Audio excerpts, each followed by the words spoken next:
Reverend Ike, Secret for Health, Joy, and Prosperity for You, Chapter 3. They can't take that away from you. They can't take that away from you. This one might be a doozy. They can't take that away from you. Let's see where Reverend Ike is going. Remember, this is church. We're going to dive deep into the fold of every chapter of the Good Pastor's book. And it's a good thing. And if y'all haven't seen the first two chapters, highly suggest that y'all go check those out. I mean, do what you want, but at the same time, at the end of the day, it will shift you into perspectives, which then gives you another point of view. So, hey, I'm excited about this chapter. Let's get it on. Okay, he says, lay not up for yourself treasures upon earth where moth and rust do corrupt, and where thieves break through and steal. But lay up for yourself treasures in heaven, where neither moth nor rust do corrupt, and where thieves do not break through nor steal. For where your treasure is, there will your heart be also. St. Matthew 6:19-21. Okay, so that is essentially in the Bible verse. If we're breaking that down metaphysically, it's like nobody can take your shit. Only way you give people power is if you allow them to penetrate your mind and emotions and your heart, essentially.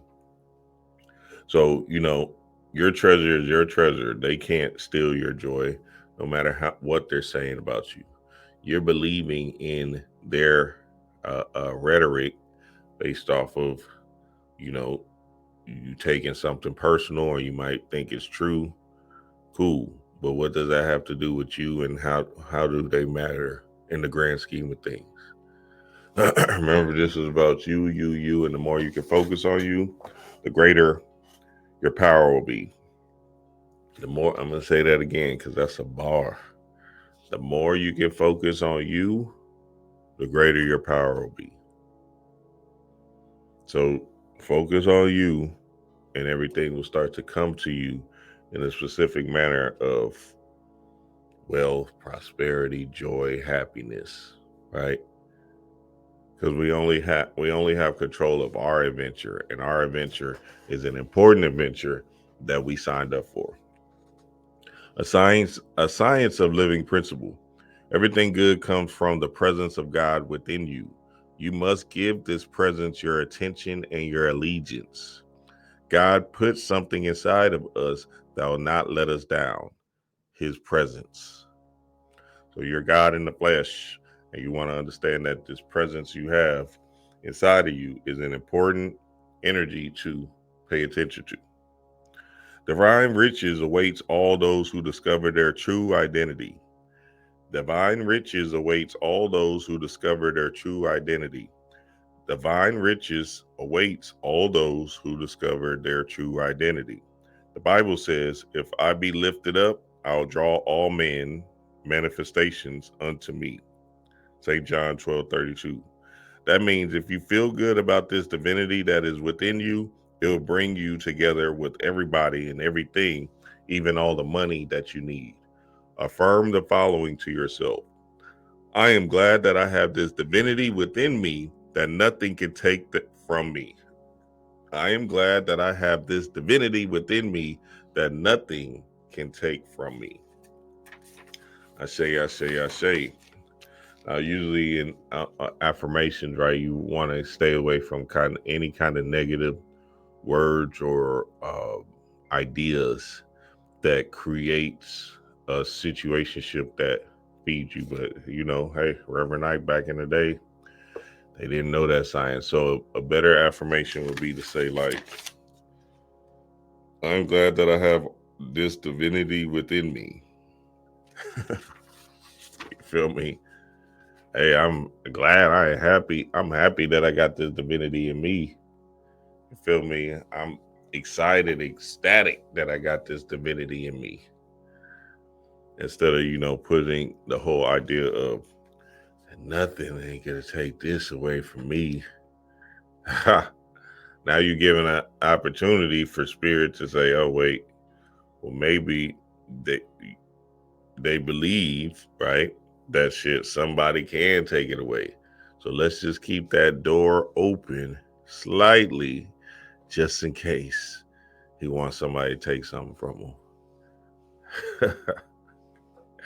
Chaos in the blood, baby. Hey, I'm just telling you what it is. All right. It says, if I can get you to live with this feeling, with this realization, with this consciousness, with this awareness, you'll be able to walk through the lion's den and the lions won't eat you. You'll be able to walk through the fire and the fire won't burn you. You'll be able to walk through the waters and the waters won't drown you. You'll be able to say to yourself, I have something that nobody and nothing can take away from me. Don't forget where your source is. The presence of God is in you, is your everlasting source of all good. When you discover this source of all good within your mind and being, all needful things shall be added unto you. You shall not want, you can never be deprived of good. When you know and practice the principles of mind science, you have the answers to life. And in the words of the song, they can't take that away from you.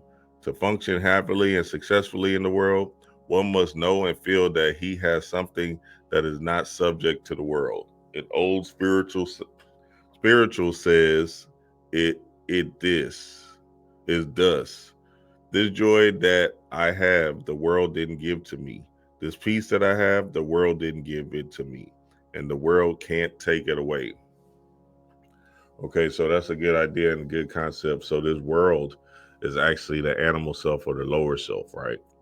And essentially, the only thing when we're talking about hell, the earth is essentially a form of hell when we go deeper into the fold of the animalistic earthly pleasures of the world, right?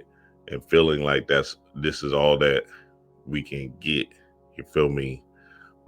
And it's just the external pleasures because you feel like you need something to pick you up to get you high. So the weed, right? The alcohol, the good foods, all of these addict shopping, all of these addictive behaviors where you do consistently, repetitiously because you're trying to feed something else. It's a scavenger hunt. It's almost like you're looking for something to make you feel great. But the real idea and the real game is your inner world is going to make you feel great. Yourself is going to be great. So when you feel great, right, then everything else starts to magnetize toward you. And the trinkets and the pleasures of this world is not as big and grand as you feeling great. You feel great. So, hey, you walking in this thing peaceful, uh, love and powerfully without any kind of external gratification because it's a new toy that you got. So understand, a lot of people are working backwards. The majority of the world is working backwards. 99% of the world is working backwards, especially in America.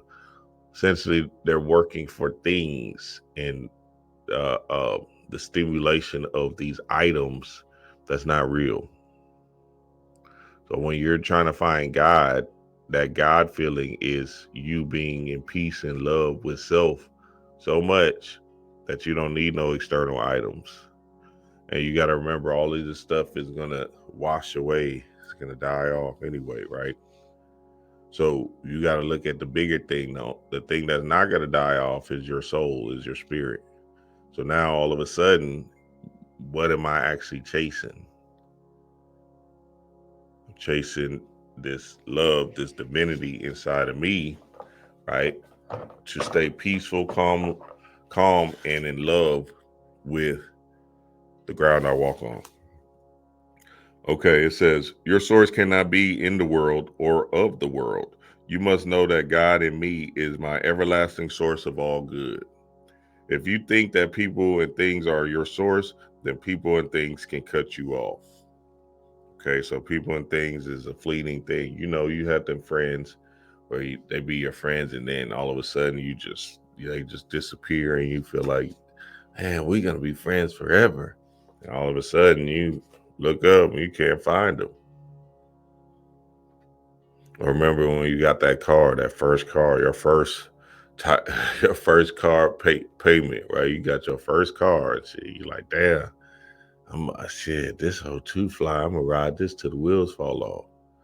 And sure enough, you done paying your payments. 7 years later, it gets in a wreck, totaled.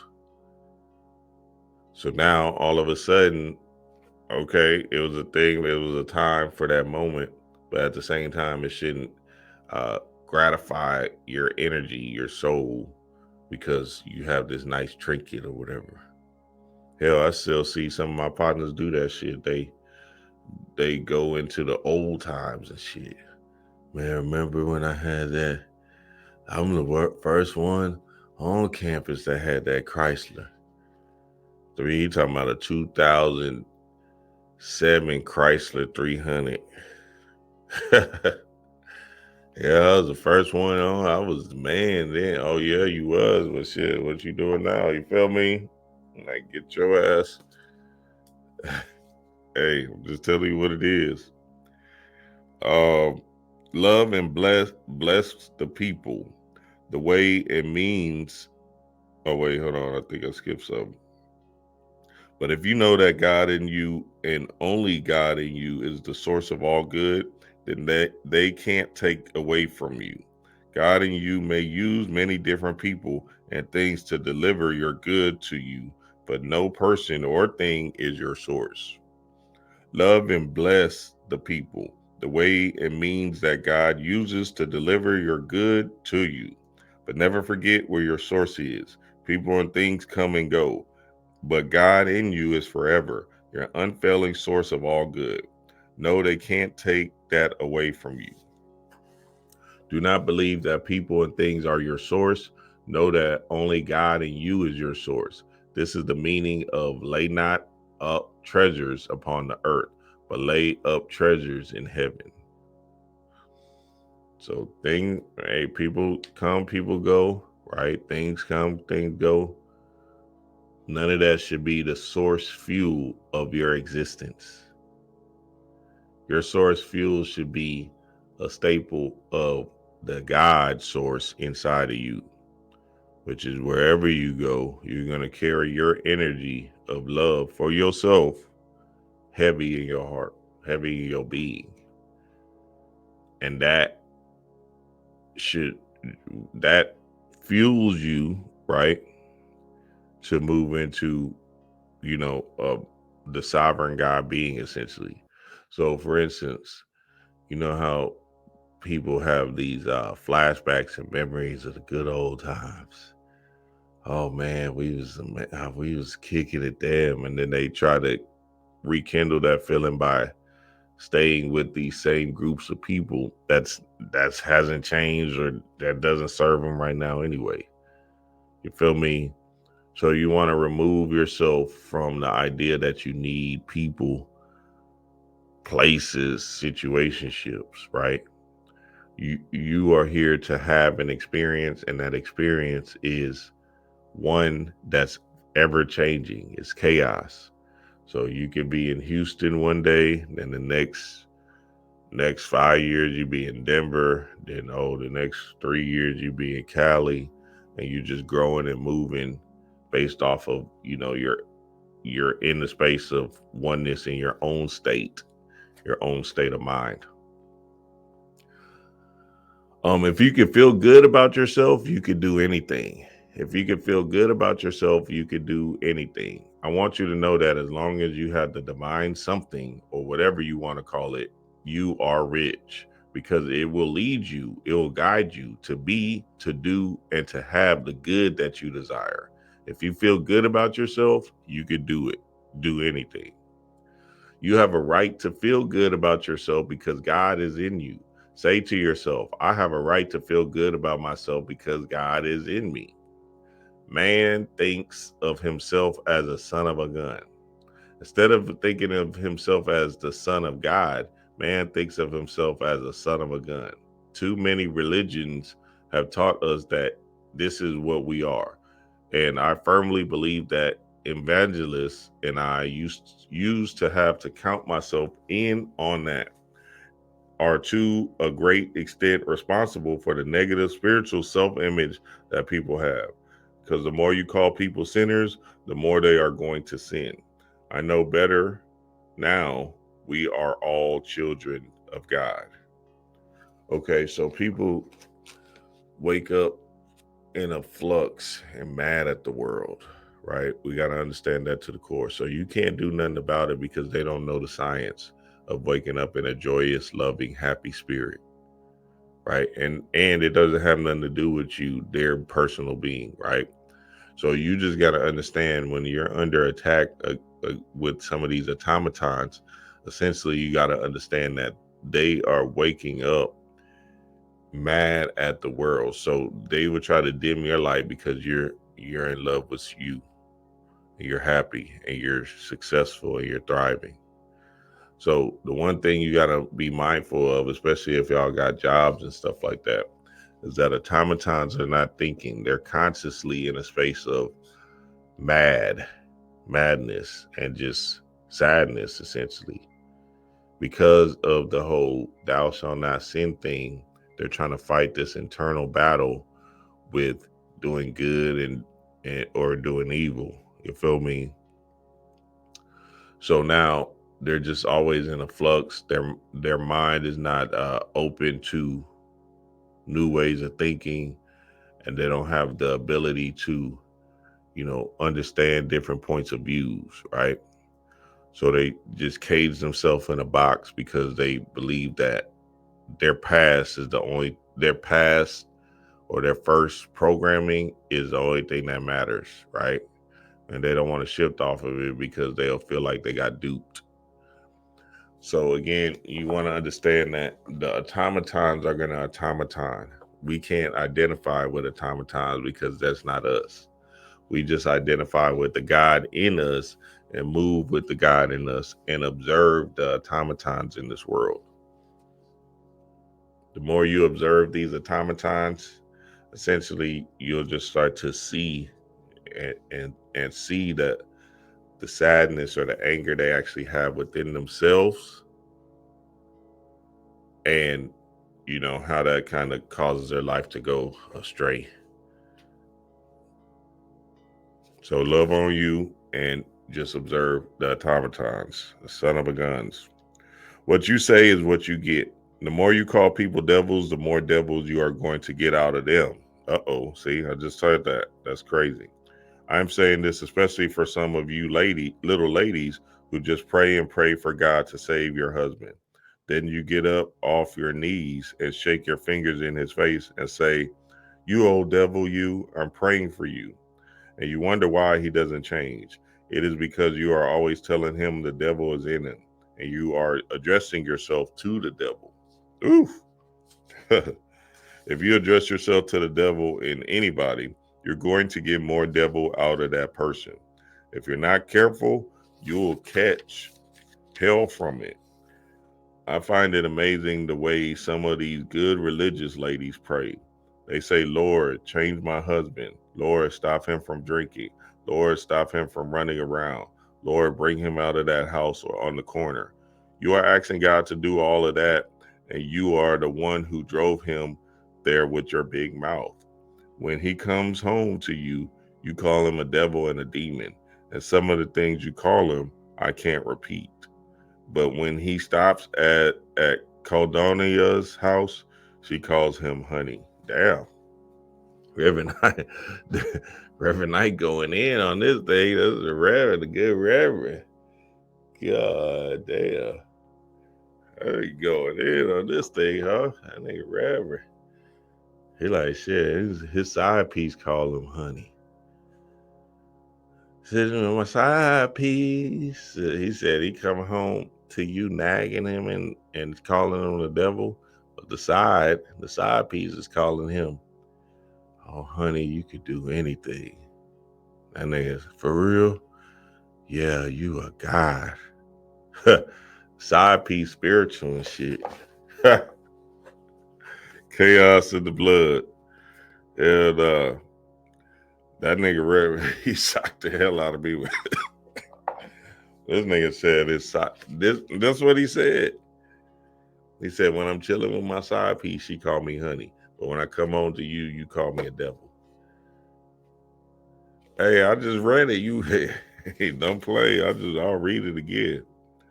Appeal to that God, to the God within each person. When you address yourself to a negative concept, what are you doing? You are projecting the wrong self-awareness. Okay. You should appeal to the God, to the good that is within each person that you deal with on any level and in any category. I quote from Philip Wilson just about every time I talk because he preaches more gospel in one sentence than some of us preachers have preached in centuries. He says, what you see is what you get. It is also true that what you say is what you get. What you say about yourself is what you are going to get out of yourself. Each person that you call the devil, you are going to get the devil out of him.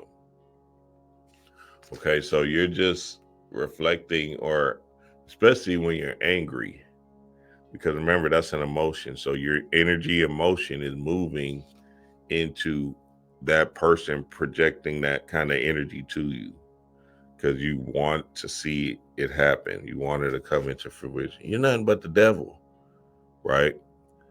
And you know, you want to be right. You feel me? It's exact and right in your ego.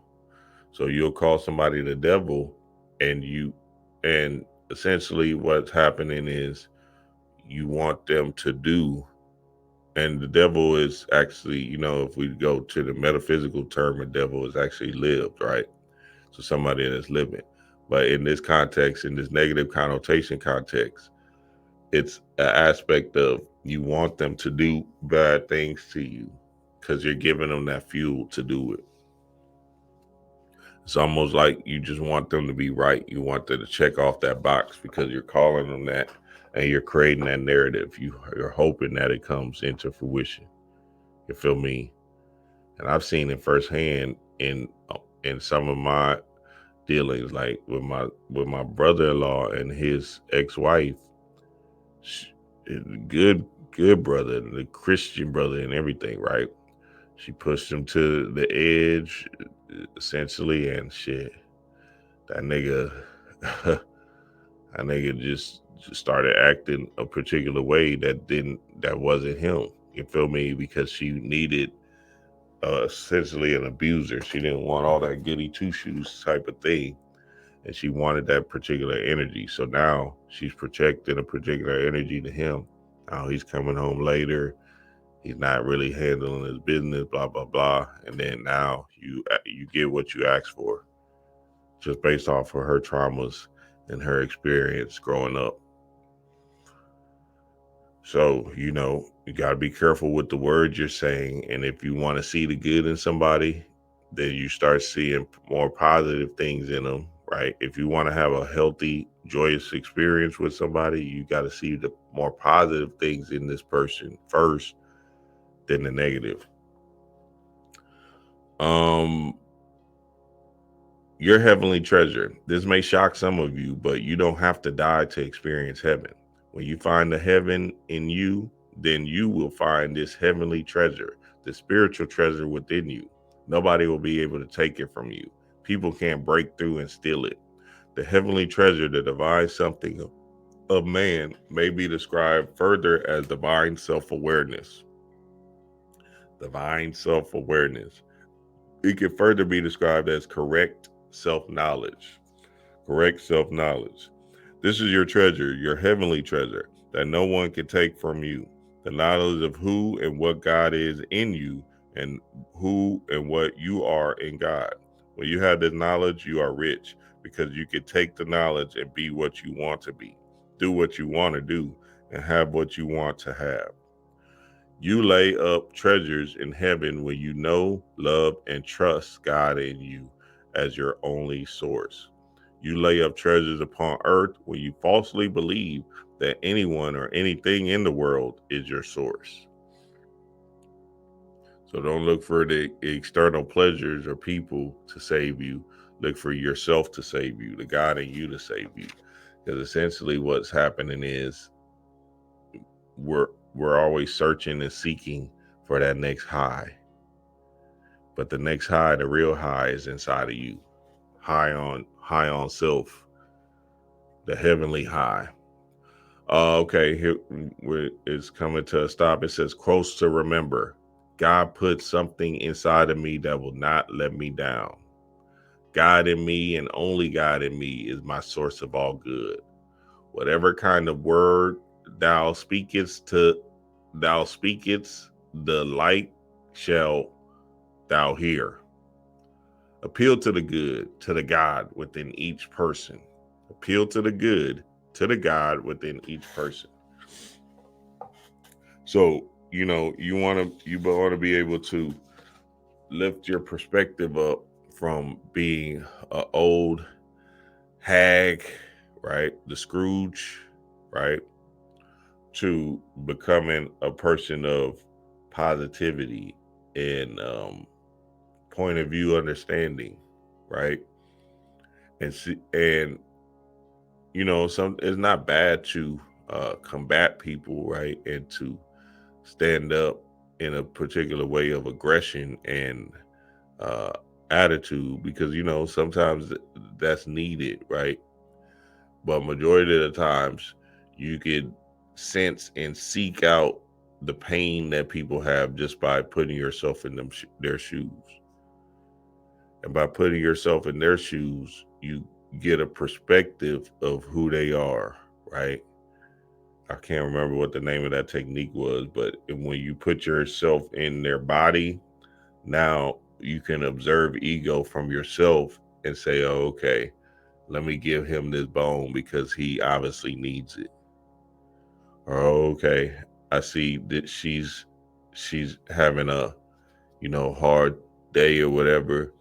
Let me make sure that I don't make it harder on her, right? Or let me not give her what she actually wants based off of she's needing a particular fight from me, but I'm not going to give it to her because now it's a particular test in my strength. And if I must stand on my business, I stand on my square. Yes, sir. That was chapter 3. They can't take that away from you. Chapter 3. They can't take that away from you. The good Reverend. Y'all know what it is, family. Peace to the gods.